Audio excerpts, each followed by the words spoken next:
haven't grocery shopped without earbuds for more than 20 years. Usually I'm listening to music, sometimes an audiobook, sometimes a podcast.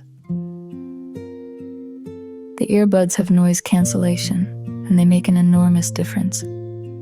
Without them, a simple trip to the grocery store becomes surprisingly exhausting.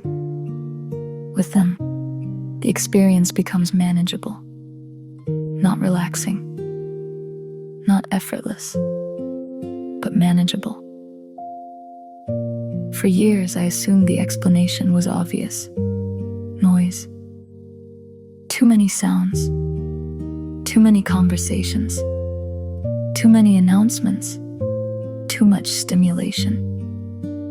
And to be fair, noise absolutely matters.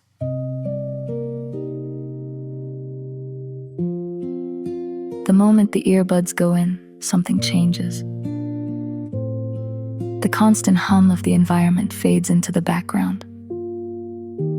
The random conversations become less intrusive. The shopping carts, announcements, and store music lose their grip on my attention.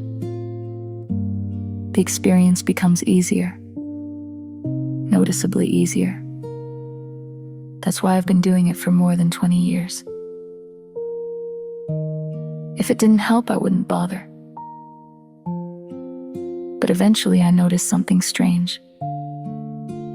Even with the earbuds, I still found certain environments exhausting.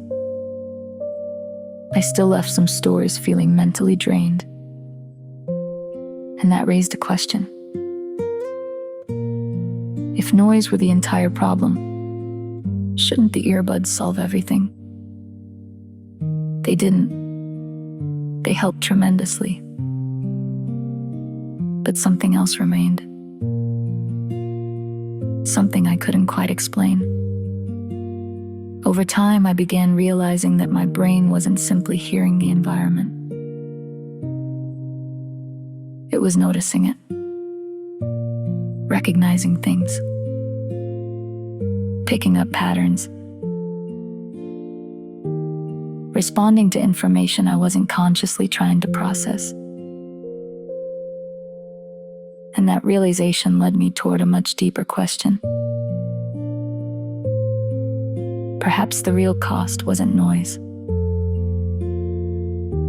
Perhaps the real cost was something happening beneath awareness. Because for many intuitive introverts, the process doesn't begin with analysis.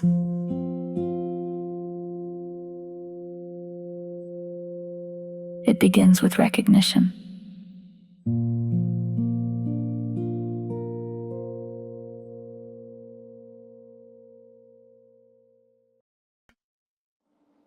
Most explanations of intuition start with questions.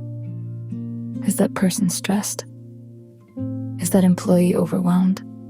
Are those two arguing? Does something feel off? That's not how the experience works for me. The questions rarely come first, the recognition does. I walk into a grocery store and within seconds my brain already seems to know things. That cashier is exhausted. That customer is frustrated. That employee is under pressure. Something feels unusually tense today. The strange part is that I haven't consciously analyzed anything. I haven't interviewed anyone. I haven't collected evidence. I haven't even spoken to them. The recognition simply appears, almost instantly. Only afterward does my conscious mind begin catching up. And that's what makes intuition so difficult to explain. From the outside, it can look like guessing. From the inside, it feels more like remembering something you haven't consciously learned yet. The conclusion arrives first. The explanation arrives later. Over the years, I've become fascinated by this process. Because when I slow down and examine it, I can usually find the signals. The tired eyes, the forced smile, the rushed movements, the tension in someone's posture, the pace of their walking, the way they place an item into a shopping cart. the way they interact with the person standing beside them. Hundreds of tiny details, most of them so small they never reach conscious awareness. Yet somehow the brain notices them. And before conscious thought even enters the picture, a pattern has already formed. I think this is why many intuitive introverts struggle to explain themselves. When someone asks, "How do you know?" the honest answer is often, "I don't know how I know." Not because there isn't a reason, because the reasoning happened beneath awareness. The brain completed the calculation before the conscious mind saw the math. That doesn't mean intuition is always right. Far from it. Human beings are imperfect. We misread situations. We project our own experiences. We jump to conclusions. But that's not the point. The point is that some minds seem to perform this pattern, recognition continuously, automatically, without permission, without effort. And every pattern recognized becomes another piece of information entering the system. One recognition isn't exhausting. 10 recognitions aren't exhausting. But when this process continues hour after hour, day after day, year after year, something interesting begins to happen. The cost isn't emotional. The cost is computational.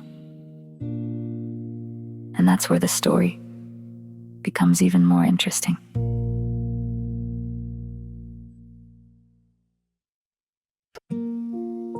For a long time, I thought the exhaustion was emotional.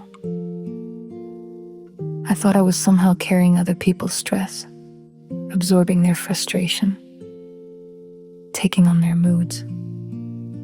And while that's certainly what the experience can feel like, I've gradually come to believe something slightly different is happening. I think the better explanation may be bandwidth. Imagine two computers. Neither is broken. Neither is defective. Neither is better than the other. One is simply running more processes in the background. From the outside, both computers appear identical.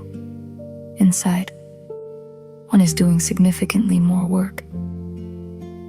I think many intuitive introverts operate in a similar way. Consider a simple grocery store visit. One person enters with a straightforward objective. Find the milk, find the bread, pay, and leave. Their attention remains focused on the task. Meanwhile, another person enters the exact same store. Without consciously choosing to, their brain begins collecting additional information. The cashier looks exhausted. A customer seems irritated. An employee appears overwhelmed. A child is crying. Someone is rushing. Something feels tense today. The atmosphere feels heavier than usual. None of these observations are necessarily intentional. Most happen automatically, and that's where the bandwidth model becomes interesting. Every observation consumes resources. Every pattern requires processing. Every recognition adds another task running in the background. Individually, none of them are exhausting. Collectively, they can become surprisingly expensive. This is where my earbuds become important. For years, I assumed the earbuds solved the problem because they made things quieter. Now I think something else is happening. The earbuds reduce one entire stream of incoming information. The conversations fade. The announcements disappear. The random noises become less intrusive. And in their place comes something predictable. Music, an audiobook, a familiar voice, a controlled stream of information. The environment doesn't disappear. I still notice people.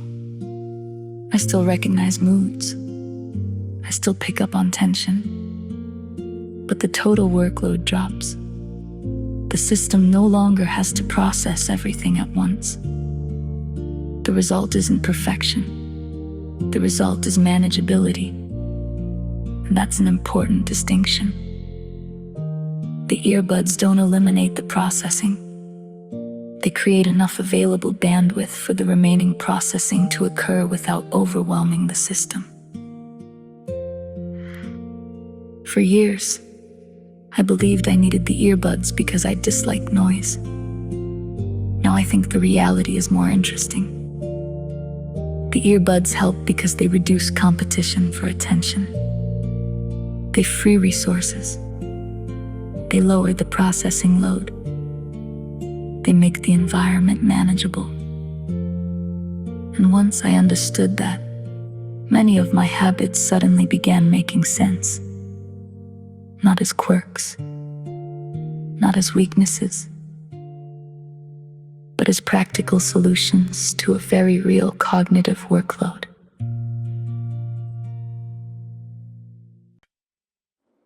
For years, I believed I disliked crowds. It seemed like the obvious conclusion.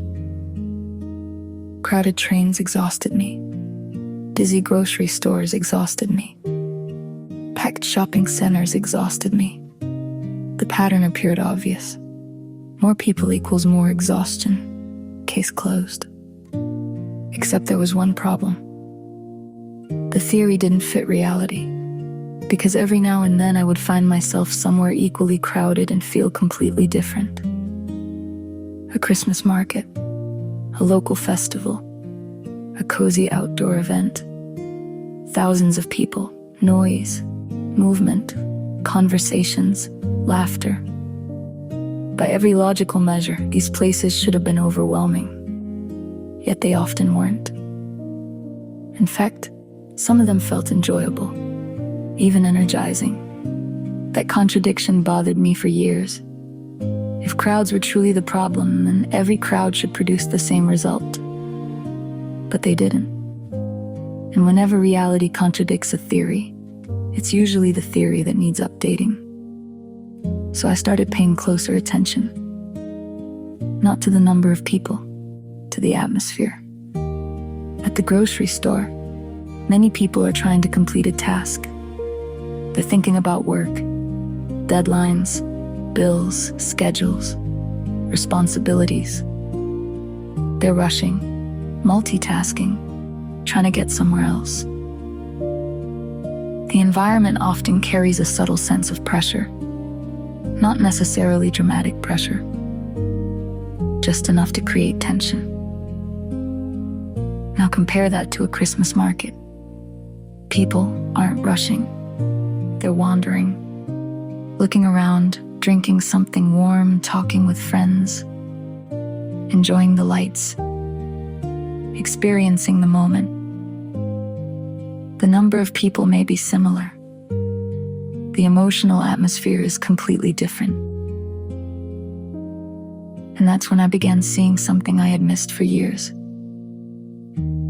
Perhaps my nervous system wasn't responding primarily to the crowd itself. Perhaps it was responding to the overall information being generated by that crowd. A stressed crowd creates different signals than a relaxed crowd. Different facial expressions, different body language, different energy, different interactions, different patterns. The environment becomes a completely different data set. And if your brain naturally notices those patterns, the difference becomes significant. This realization changed how I understood my own experience. I stopped asking, how many people are here? And started asking, what kind of environment is this? Because two places can contain the exact same number of people and produce completely different outcomes. One leaves me depleted. The other leaves me peaceful. One feels like work. The other feels like life. And once I understood that distinction, many experiences that had confused me for years suddenly made sense. The crowd was never the whole story. The atmosphere mattered too. Perhaps even more than I realized.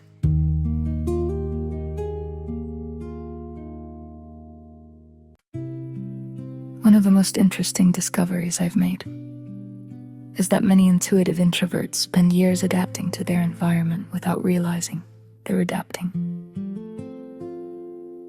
The changes happen so gradually that they begin to feel normal. You stop taking certain routes. You avoid certain stores at certain times. You leave events earlier than other people.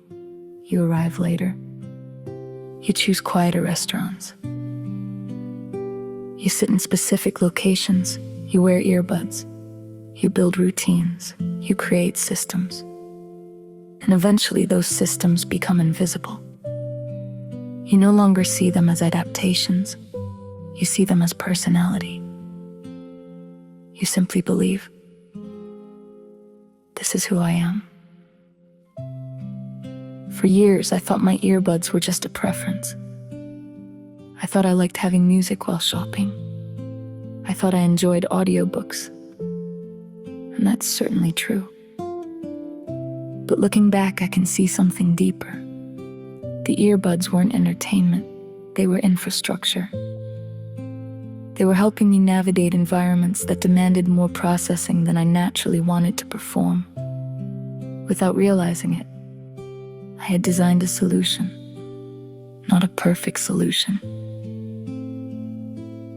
but an effective one. And I suspect many intuitive introverts do the same thing.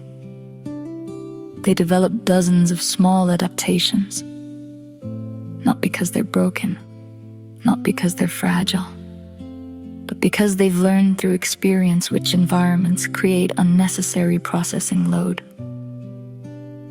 The fascinating part is that these adaptations often work so well that people forget why they created them in the first place. The earbuds become normal. The quiet route becomes normal. The early departure becomes normal. The preference for smaller gatherings becomes normal. Until one day someone asks, "Why do you do that?" And the honest answer is often, "I don't know." Not because there isn't a reason, because the adaptation solved the problem years ago. The original problem faded into the background, but the solution remained. This is why I think many intuitive introverts misunderstand themselves. They assume their habits are random. They assume their preferences are arbitrary. They assume they're simply being difficult. Yet when you examine these patterns closely, they often reveal something else entirely. A nervous system that has quietly spent years learning how to manage its own workload. And perhaps that's one of the most important insights of all. Many of the things we call personality traits are actually intelligent adaptations. Not signs of weakness, not flaws to be corrected, but solutions developed through years of experience. The earbuds, the quiet places, the carefully chosen environments, the moments of solitude. Perhaps they were never limitations. Perhaps they were wisdom.